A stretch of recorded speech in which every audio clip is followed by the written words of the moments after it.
déjà faite mais en vélo. Et je vais donc parler aujourd'hui des différents types de motos. Mais je vais être sur ma moto.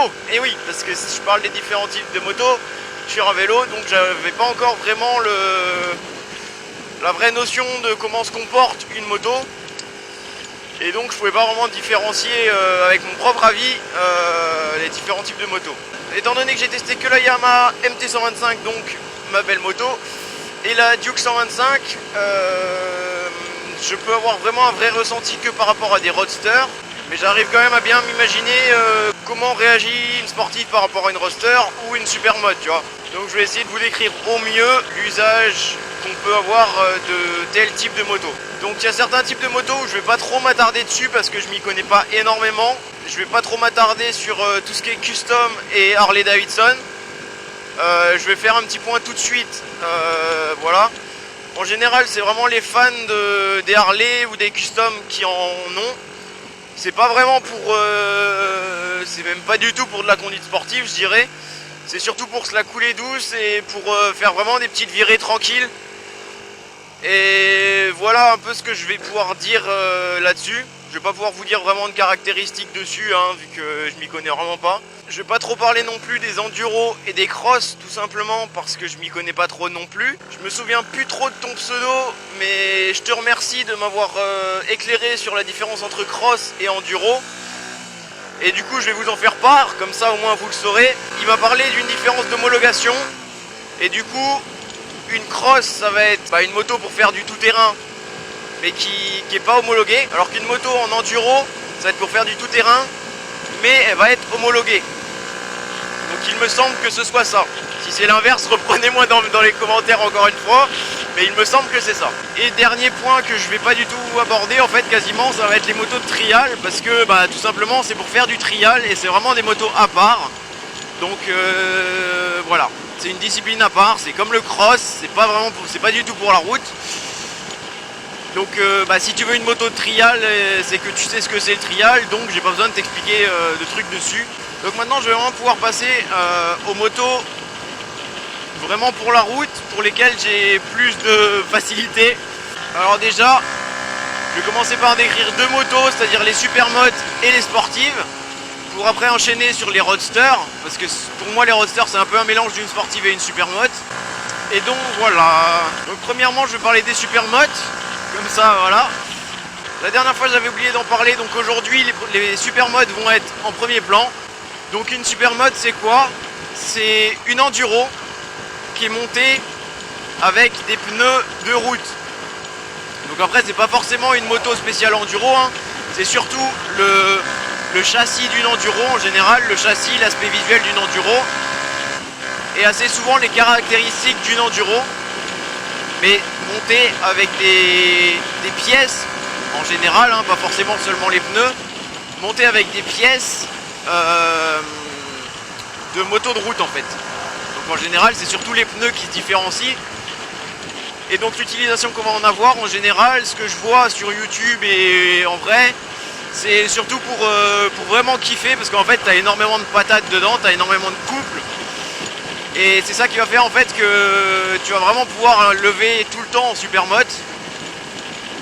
Et vu que c'est vachement léger aussi, ça va t'aider à pouvoir lever, etc. Donc je dirais qu'une supermode c'est vraiment pour kiffer, pour faire des wheelings, etc. À côté de ça, donc le total opposé, tu as les sportives. Donc c'est des motos vraiment qui ont un esthétique vraiment acéré. Donc comme je disais, c'est des motos qui ont un esthétique vraiment acéré, vraiment racé. Et donc le principe d'une sportive ça va être d'avoir une conduite sportive, forcément c'est dans le nom. Et du coup au niveau des performances et des caractéristiques de ces motos là, une sportive va avoir déjà des suspensions fermes pour suivre sa ligne dans un virage en fait, pour pas faire kangourou finalement. Et donc pour avoir une précision chirurgicale comme emploieraient certains professionnels ou même certains journalistes. Une sportive ça va pas vraiment être une moto pour tous les jours. Bon, après je parle en général, hein, parce que certaines sportives peuvent être aisément utilisées dans la vie quotidienne.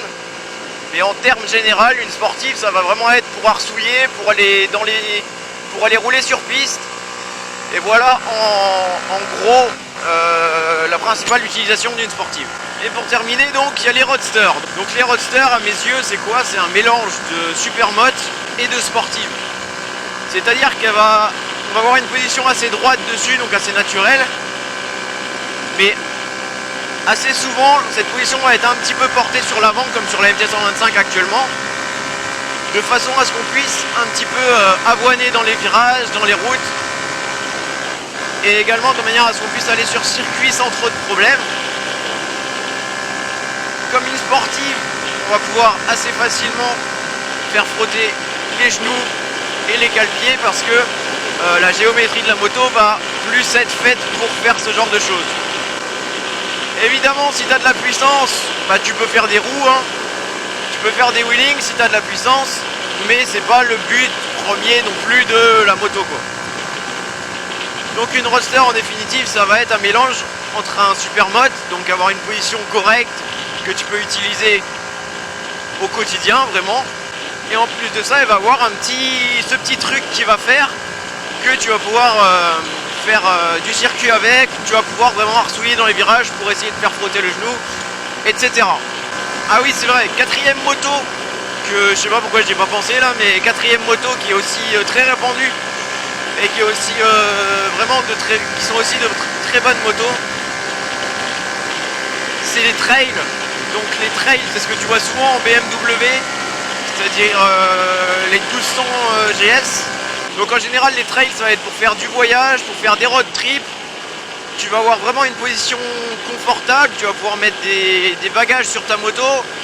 Tu vas être assez haut par rapport à la circulation il me semble. Tu vas avoir une bulle pour t'empêcher de te prendre tout le vent dans la gueule, contrairement à une roadster de base en général, hein. Donc voilà en gros l'utilisation d'un trail.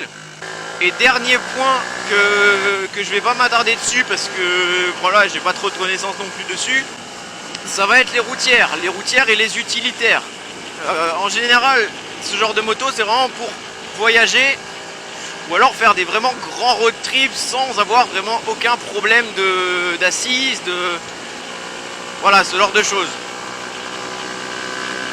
Donc voilà, c'est vraiment quelque chose aussi je dirais d'à part par rapport aux autres motos. Ça a moins un caractère sportif évidemment, contrairement aux trails qui peuvent aussi envoyer un peu dans les virages, avec lesquels tu peux vraiment t'amuser aussi. Je pense qu'une routière tu peux moins t'amuser parce que c'est beaucoup plus lourd et c'est vraiment plus pour vraiment faire de la route, etc. je pense. Donc voilà, j'espère que cette deuxième vidéo sur les types de motos vous aura plu, j'espère qu'elle aura été plus claire que la précédente. Sur ce, je vous invite à partager la vidéo pour faire connaître la chaîne, pour que ça avance. On est déjà plus de 100 abonnés, ça fait vachement plaisir. 100 abonnés, c'est peut-être pas beaucoup comparé aux gros youtubeurs, mais quand tu dis 100 personnes qui sont abonnées à ta chaîne, franchement, c'est plutôt pas mal, tu vois. Donc voilà, donc je vous dis un grand merci. Allez, peace! Every night